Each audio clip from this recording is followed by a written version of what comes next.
Yesterday in Jackson County, Missouri, Kansas Cityans voted no quite convincingly, overwhelmingly, on the continuation of the 3/8 cent tax that would allow the Royals. The Royals would use that money to build a new stadium, and the Chiefs would use that money to improve theirs. Like we said, quite convincingly, quite overwhelmingly, they decided that they were doing this. First of all, I mean, like the context of this is important because the Royals' plan was not necessarily coherent the entire time. They changed what they were going to do from a location standpoint, and keep this in mind all the while the Royals were losing, and not putting a great product on the field. So a lot of people immediately go when the vote is turned down. A lot of people immediately go to, hey, well, the Royals are the Royals going to leave now? What's going to happen? I want to put a pin in that just real quick because we'll readdress that. First thing, they'll take a break, they'll regroup, and they will assumingly put out another plan. Right? Here's what we're going to do. Here's why it makes sense. And we're going to separate it from the Chiefs this time. That way you vote on this, and then you could vote on the Chiefs one too, if you'd like that. I think people are mad at Clark Hunt for different reasons, and that all they do is win championships and they print money over there. So I think the theory on them is build your own freaking stadium or build your own Chiefs town or whatever you're going to do with this. And the Royals kind of got caught up in that mess a little bit as well. They're trying to clout jump a little bit. Yeah, I think there's a little bit of that. You tie them on, and it's not necessarily the tenor in Kansas City. So you roll out a new plan and you figure out something that works, and eventually you get this done. That is plan A. Actually, plan A would have been to get this done this time around. Plan B will be whatever's next. But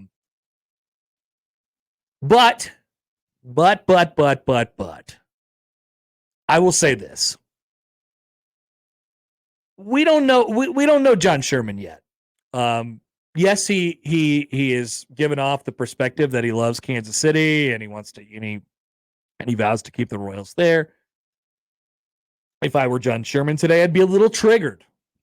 I'd be a little bit pissed because not only did it not go their way, it convincingly did not go their way. There is some work to be done. There is some relationships to be patched here with the public. You're a long way from pulling shovels out. Yes.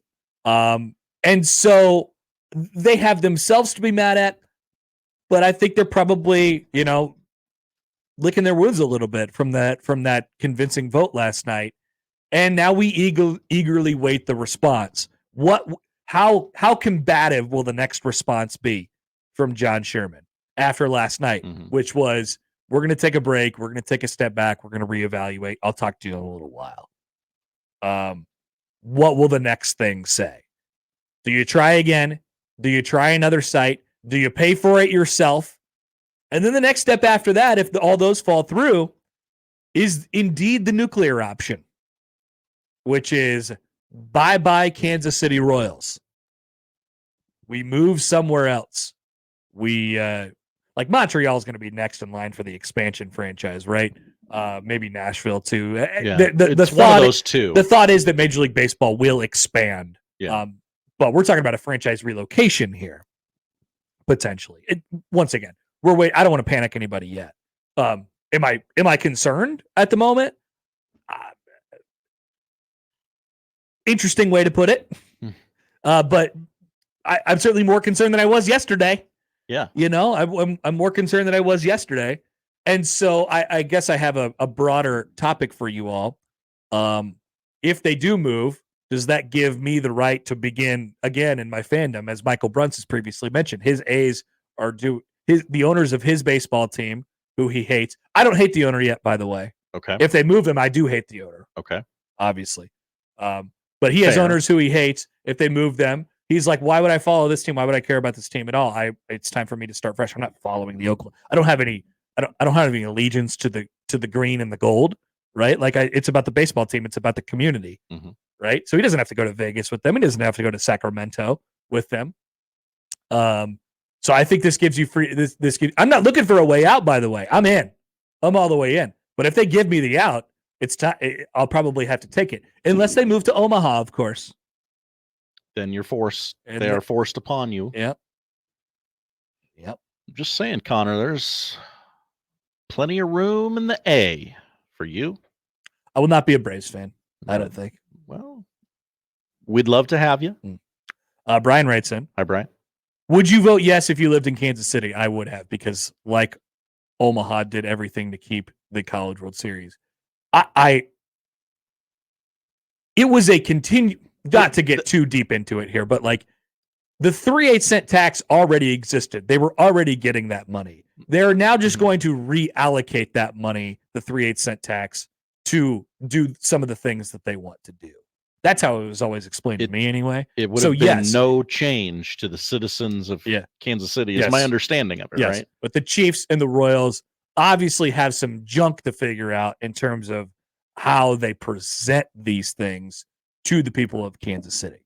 And the people of Kansas City bleeped around yesterday, so we'll see if they find out. Like I said, I can't wait to see Clark Hunt's response. I can't wait to see John Sherman's response, the owners of the Royals and the Chiefs, respectively.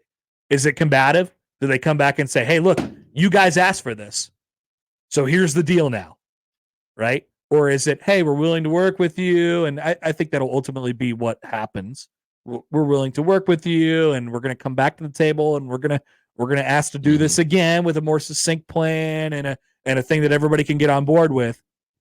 But what Kansas City said yesterday was simply this: hey, rich people, pay for your own junk. I know this is apples to oranges, but it is the same city. The Kansas City Current just opened a gorgeous soccer facility. Riverside soccer facility, yes. $70 million privately funded. They got $6 million from the state as the budget increased, is what I'm reading. So it does seem as though the citizens of Kansas City are like, no, build it yourself. You're a billionaire. And by the way, a lot of this would be privately funded, but they're going to need some help. Much like a situation a few miles down the road in Lincoln. Oh, Lincoln. I'm really curious, like how, because I think people, they don't like their money messed with, but it's also not like direct, right? I just have a hard time with this. I like to see the state progress. I like to see stuff move forward. And so if you're asking me, the public, to contribute by way of a 3/8 cent tax that makes the stuff that I buy go up in price by a few cents on the dollar every time I buy something or whatever it might be, like I would be on board with that, because I like to see the things progress like that. But I think what the public has now said, especially surrounding teams who don't win very much, is you're asking for too much. We're not doing this anymore. And I find that I find that to be a really I don't know if that's a change, but it's certainly a trend that is people have needed convincing on this now, and building new things. And obviously, it comes from the place of rich people asking for money. Right.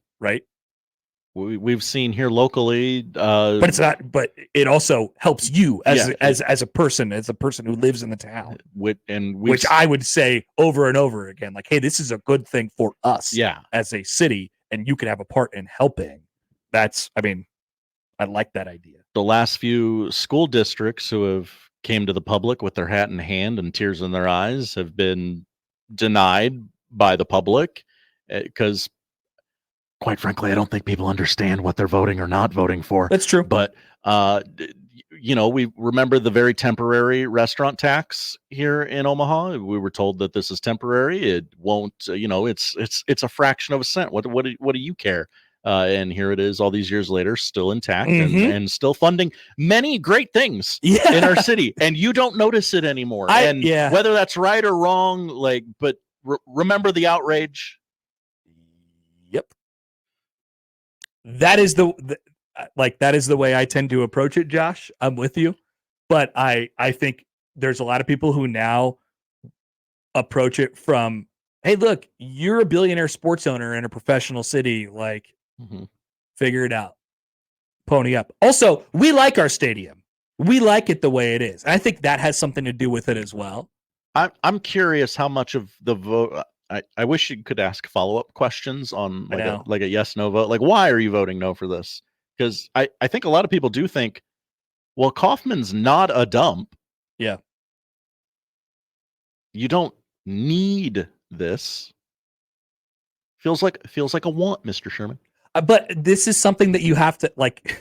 It doesn't happen without the public's acceptance, and it doesn't happen like it's not like some rich dude can just come in and say, I'm gonna make you a stadium. You know, like here it is. I got you guys. All you got to do pull out is my credit card. I'm gonna do this. No, you need the public's acceptance, and most of the time, if not all of the time, you need public funding to do anything, to do stuff like that. All you got to do is put my name on it, and we're cool. Right? Like that's a fantasy world that doesn't exist.